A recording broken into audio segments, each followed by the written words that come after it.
Olá, amigos da TV Serra Norte, pessoal do YouTube. Estamos de volta com mais um Mundo do Vôlei.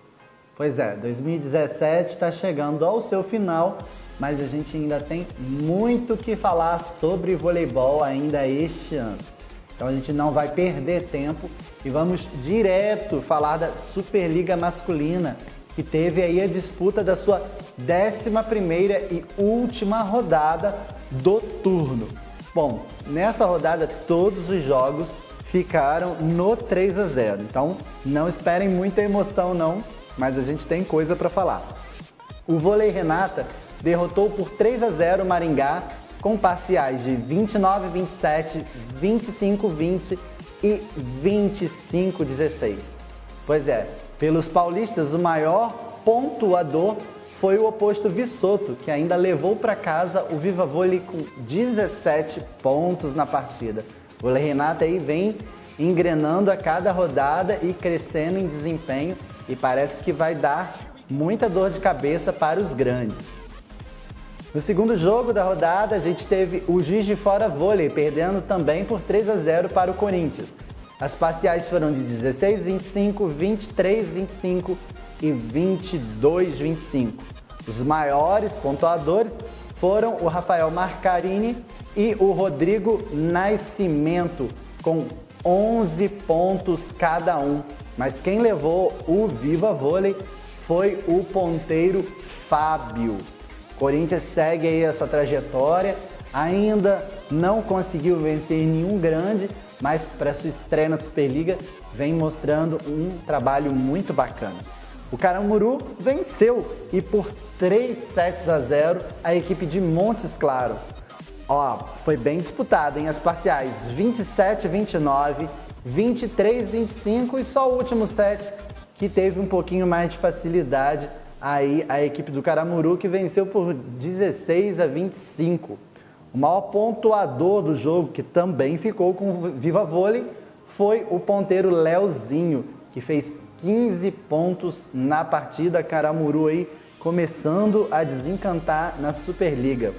O Minas fez 3-0 no Canoas, com parciais de 25-20, 25-21 e 25-16. Felipe Roque, o oposto canhoto, foi o maior pontuador com 13 pontos. E o central Petros levou para casa o Viva Vôlei como grande destaque da partida.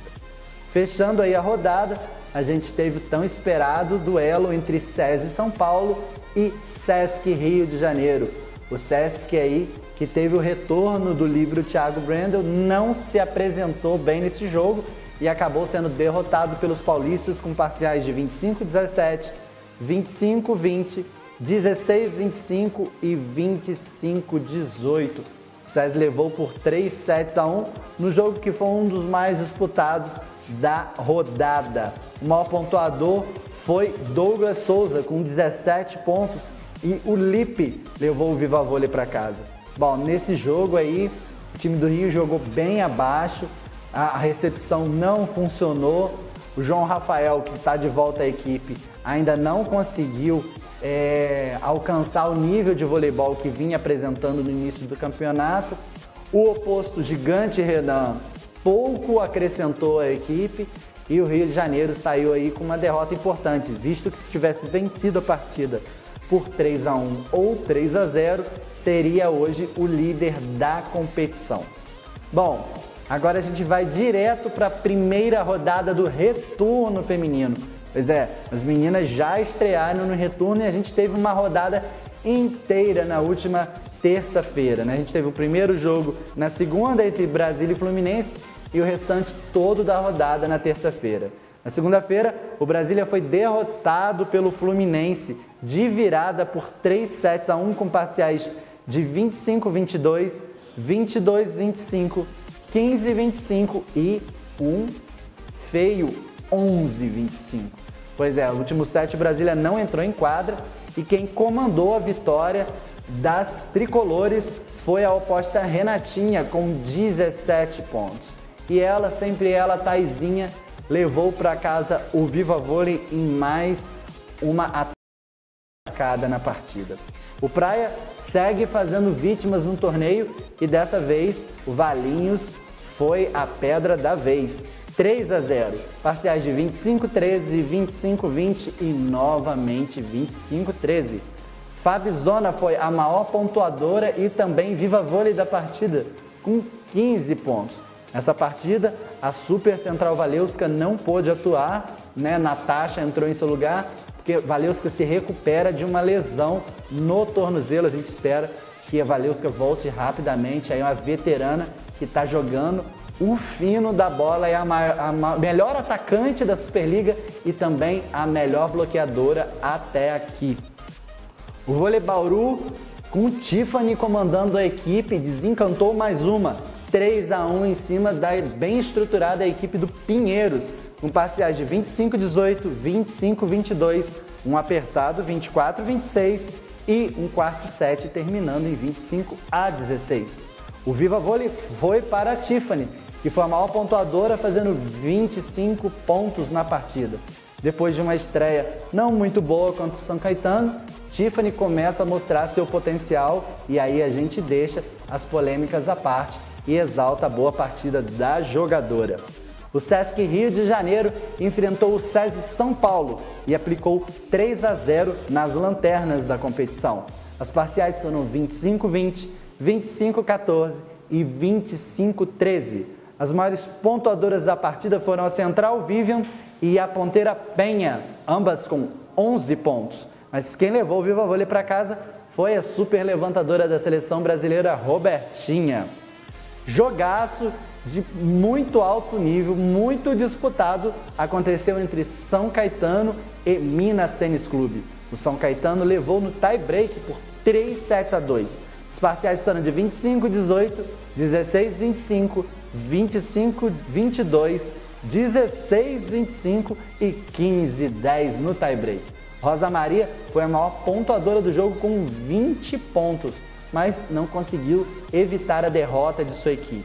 Quem levou o Viva Vôlei para casa foi a líbero Andressa, de São Caetano. Estranhamente, Destiny Hooker ficou a partida toda, praticamente toda, no banco e não foi aproveitada, o que fez uma falta imensa para o Minas Tênis Clube. Fechando a rodada, o Nestlé derrotou o Rinodê Barueri por 3-1. As parciais foram 19-25, 25-13, 26-24 e um feio 25-10. Pois é, Barueri não se encontrou no quarto set. Tandara, para variar, foi a maior pontuadora do jogo com 16 pontos. E quem levou o Viva Vôlei foi a estrangeira Nadia Ninkovic, a gigante central. Bom, depois da gente falar aí de como foi essa rodada do masculino e do feminino, a gente vai para o saque rápido.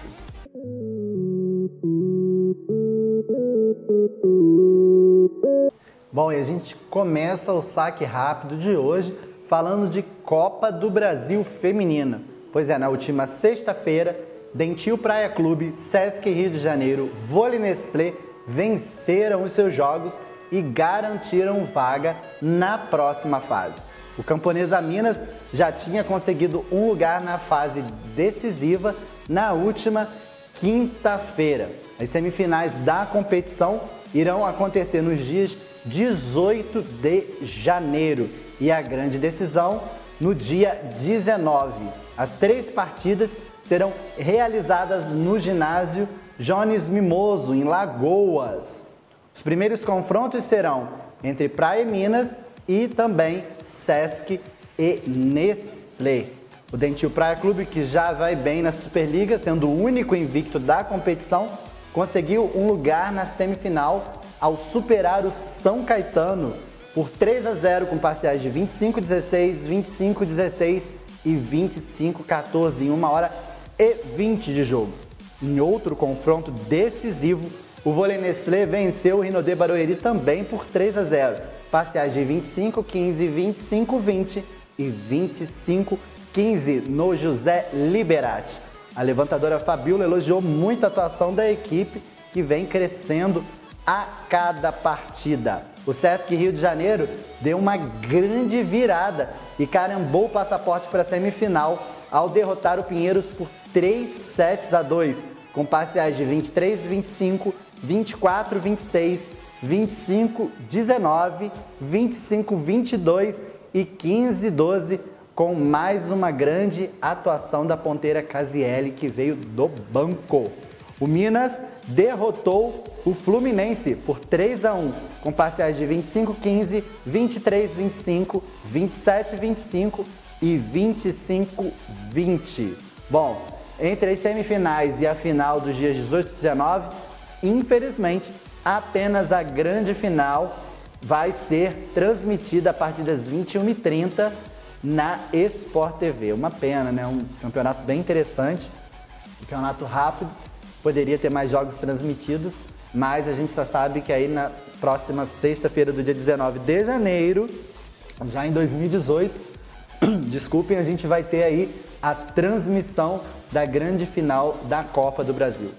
Bom, depois de falar de Copa do Brasil, a gente vai ampliar nossos horizontes e vamos falar no Campeonato Mundial de Clubes Masculino. Pois é, dessa vez não deu para o Sada Cruzeiro, né? O Sada Cruzeiro se classificou aí em segundo lugar na primeira fase da competição, depois de perder para o Civitanova, né, que passou em primeiro lugar e acabou sendo derrotado pelo Zenit Kazan na grande semifinal. Depois disso, o time brasileiro disputou o terceiro lugar e saiu com uma vitória, né, trazendo o bronze para o Brasil depois de 2 anos sendo aí campeão mundial, né? Uma muito honrosa colocação, visto que tanto o Civitanova, que foi a medalha de prata, quanto o Zenit Kazan, que foi o grande campeão do torneio, são verdadeiras seleções mundiais, né? O Civitanova foi derrotado na final para o Zenit Kazan por 3-0. Com parciais de 27, 25, 25, 22 e 25, 22. Ou seja, apesar dos 3-0, um jogo muito disputado, onde mais uma vez o ponteiro cubano León foi a grande referência, pelo menos do lado do Zenit. Já do lado do Civitanova, Juan Torena foi o maior pontuador do jogo, com 20 pontos assinalados. A classificação final ficou em primeiro Zenit Kazan, em segundo Civitanova e em terceiro o Sada Cruzeiro. Parabéns para os meninos de Minas Gerais aí, que apesar de não terem trazido ouro dessa vez, fizeram uma grande campanha. Nas premiações individuais, os cubanos dominaram. A gente teve aí ponteiros León do Zenit Kazan e Yoandi Leal do Sada Cruzeiro, os dois cubanos aí, o Leal já naturalizado brasileiro. Centrais, Alexei Sayomolenko do Zenit Kazan e o Simon do Sada Cruzeiro, também cubano. O oposto foi Sokolov do Civitanova, o levantador Butko do Zenit Kazan e o líbero, considerado hoje o melhor do mundo, Grebenikov do Zenit Kazan. O maior jogador do torneio, MVP, foi o cubano naturalizado italiano Juan Torena, também do Civitanova. Bom, e depois da gente falar do Mundial, a gente vai voltar a falar de Copa do Brasil, só que dessa vez masculina. A CBV divulgou na última segunda-feira, dia 12, a tabela da competição. Estarão na fase classificatória 6 primeiros equipes do turno da Superliga, que são eles: Sada Cruzeiro de Minas Gerais, o Sesc Rio de Janeiro, o Taubaté de São Paulo, Minas Tênis Clube, Corinthians Guarulhos de São Paulo e o Vôlei Renata, que vão iniciar a competição no próximo dia 9 de janeiro.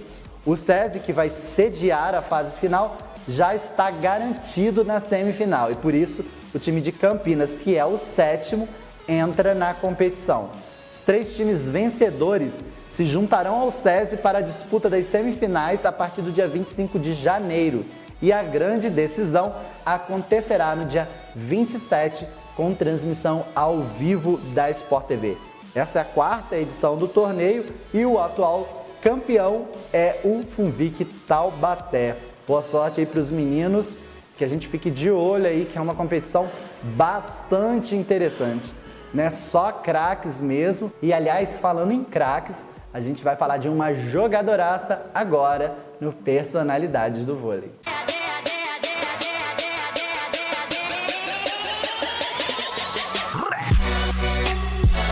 Desde pequena, Carol Gataz mostrou talento no esporte. E na infância e começo da adolescência, se destacou como artilheira da equipe de futsal do seu colégio e no Automóvel Clube de São José do Rio Preto, onde também treinava basquete. E foi até convidada para integrar o time do América, clube de futebol tradicional de sua cidade natal. Pela estrutura, entretanto, decidiu seguir carreira no vôlei. Com a habilidade e talento demonstrados também no vôlei, Carol ganhou bolsa para disputar campeonatos em seu colégio. Aos 17 anos, mudou-se para São Caetano do Sul e passou a integrar o time da cidade.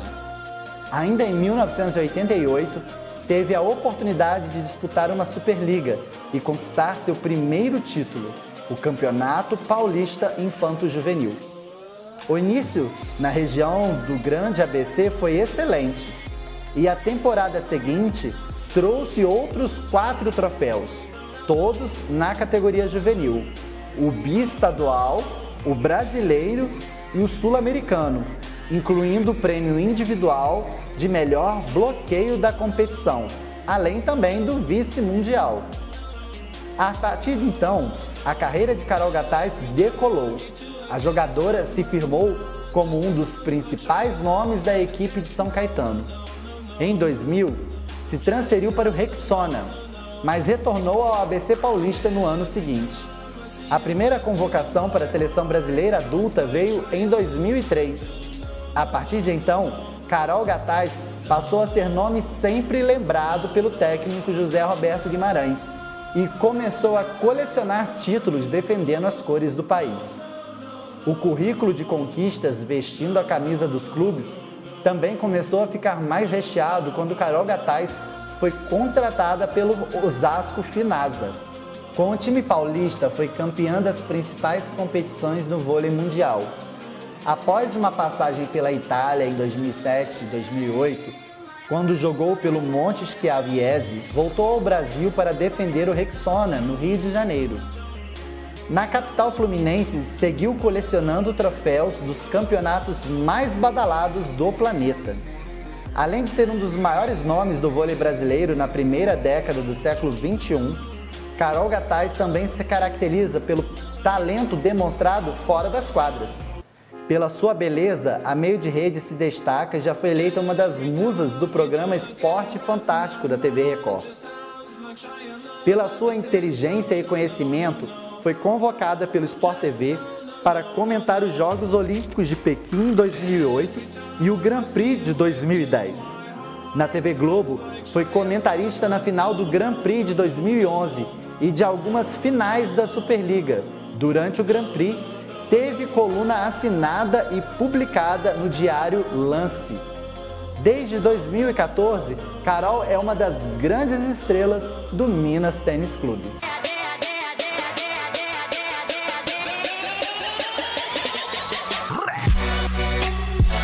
Bom, e depois da gente falar dessa grande figura do voleibol brasileiro, super competente e carismática, que é a Carolzinha Gataz, a gente vai direto para a nossa agenda. Então pega papel e caneta aí, porque são os últimos jogos de 2017. Bom, ainda hoje, a partir das 9h30 da noite, ao vivo na Sport TV, a gente tem um jogaço entre Funvic Taubaté e Sesc Rio de Janeiro aí, que estão lutando pelas primeiras posições da Superliga. Já amanhã a gente vai ter no mesmo horário, às 21h30, e também na Sport TV, Rino de Barueri e Sesc Rio de Janeiro. Um jogo que promete também. E aí a gente encerra o voleibol por este ano aqui na Superliga, tá bom? Bom, a gente vai ficando por aqui. Semana que vem a gente tem o último programa do ano, tá? E eu espero vocês, que é nosso último encontro.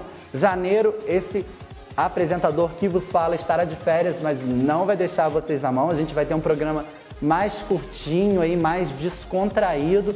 Eu vou estar apresentando da praia mesmo, mas não vou deixar vocês sem saber de tudo que acontece na Superliga Brasileira. Então, ó, nosso último encontro semana que vem, espero vocês aqui. Um beijo grande e até lá!